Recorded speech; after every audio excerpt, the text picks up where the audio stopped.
안녕하세요. 이번 시간에는 가야에 대해서 짧게 한번 보도록 하겠습니다. 일단 우리가 삼국시대를 이야기할 때 보통 고구려, 백제, 신라 이야기 하잖아요.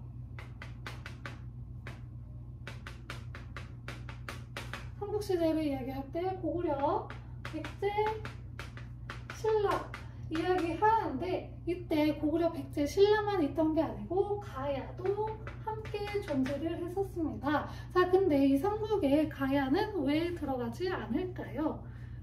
우리가 고대 국가의 특징 중에 하나가 중앙집권 국가라고 이야기를 했잖아요. 근데 가야는 중앙집권 국가로 발전을 하지 못하고 연맹왕국 단계에서 멈췄어요. 그래서 이 삼국에 포함시키지 않았던 거예요. 그래서 가야는 가야 연맹으로 남아있고 우리가 그 역사를 이렇게 다른 국가들처럼 왕 중심으로 그렇게 보지는 못하고 그냥 가야 연맹이 어떻게 간단하게 흘러가는 정말 간단하게만 보도록 할게요. 일단 가야 같은 경우에는 건국 신화가 있어요.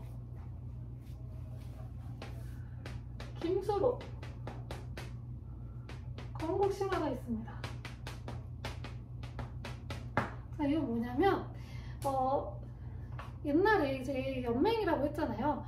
그래서 이 당시에 부족장들이 모여서 우리도 왕이 있었으면 좋겠다 이렇게 이제 간절하게 소망을 하게 된 거죠. 그래서 하늘에서 음성이 내려와요. 너네 왕을 갖고 싶으냐? 왕 갖고 싶어요. 그랬더니 그러면 너희들 저기 구지봉 보이지? 저 산에 올라가서 노래를 부르면서 춤을 춰라. 그러면 내가 왕을 내려주겠다라고 한 거예요. 사실 뭐 노래 부르면서 춤추면 왕이 내려온대요. 너무 웃기죠. 근데 이 사람들은 왕이 너무 간절했나 봐요. 그래서 이 구지봉에 올라가서 노래를 부르면서 춤을 췄대요. 그때 불렀던 노래가 구지가라고 하는 노래인데 이거 국어 시간에 배울 거예요 아마. 뭐 거북아 머리를 내놓지 않으면 구워 먹겠다, 이게 구지가거든요. 그래서 이 구지가를 부르니까 하늘에서 황금 알 6개가 내려왔다고 해요. 그래서 그 알에서 아이들이 하나씩 깨어났는데 그 아이들이 바로 이 가야가 6개의 가야가 연맹이거든요.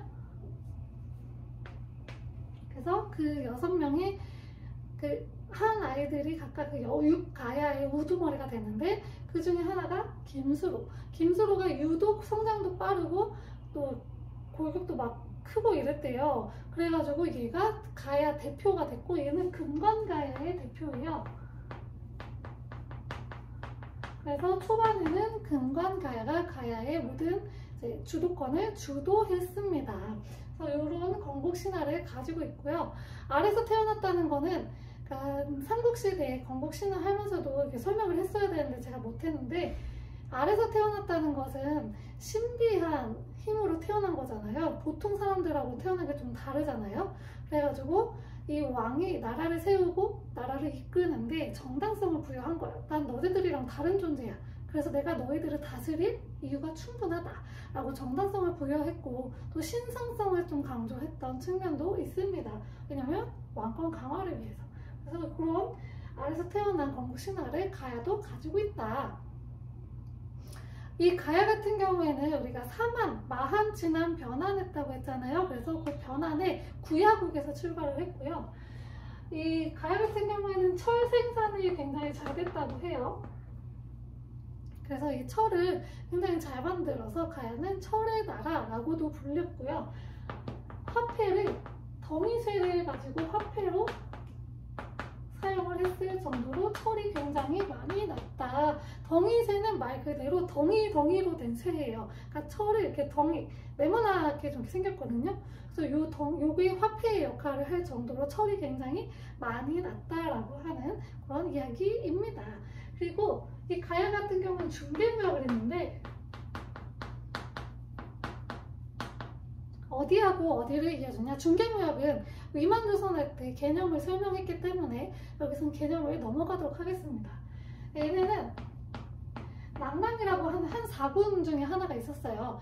얘네하고 오해를 이어주는 중개무역을 담당을 했어요. 그래서 이 사이에서 왔다 갔다 하면서 돈을 벌었겠죠. 자, 그리고 아까 처음에 금관가야가 주도권을 잡았다고 했잖아요. 근데 나중에 이 주도권이 어디로 넘어가냐면 대가야로 넘어가요. 거기에는 두 가지의 큰 사건이 하나 있었습니다.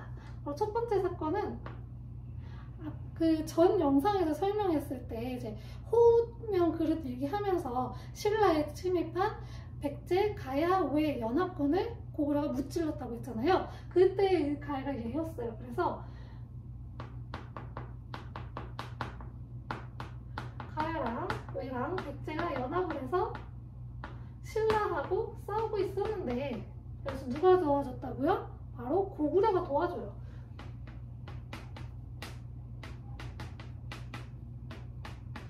그러면서 얘네가 완전히 져버리게 되죠.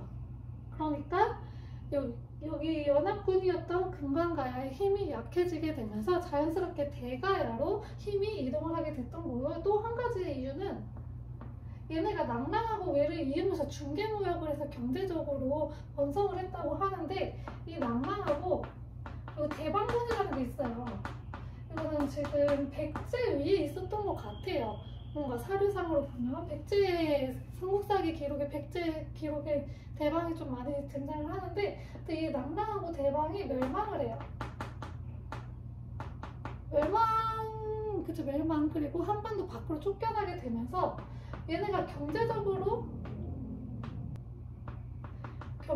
수익을 얻고 있었는데, 그 경제적 타격을 입게 되면서 대가야로 그 주도권이 넘어가게 돼요. 그래서 대가야가 주도권을 쥐고 있는데, 이 가야 연맹 같은 경우는 중앙집권국가로 발전도 못했고, 그러면서 왕권 강화도 다른 고대 국가들에 비해서 좀 더뎠어요. 그러니까 잘 안 된 거죠. 그러다 보니까 국력도 다른 삼국에 비해서 그렇게 강하지가 못했어요. 그래서 얘네는 일단 금관가야가 먼저 멸망을 하거든요.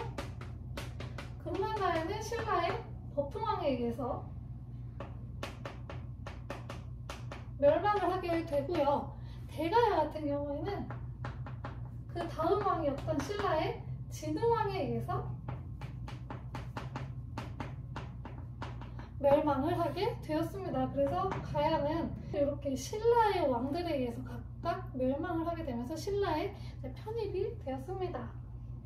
자, 여기까지 이번 시간에 정말 간단하게 가야에 대해서 살펴봤고요. 다음 시간에는 이 삼국이 드디어 통일을 합니다. 그 통일이 어떤 과정을 통해서 통일이 되었는지 살펴보도록 하겠습니다. 감사합니다.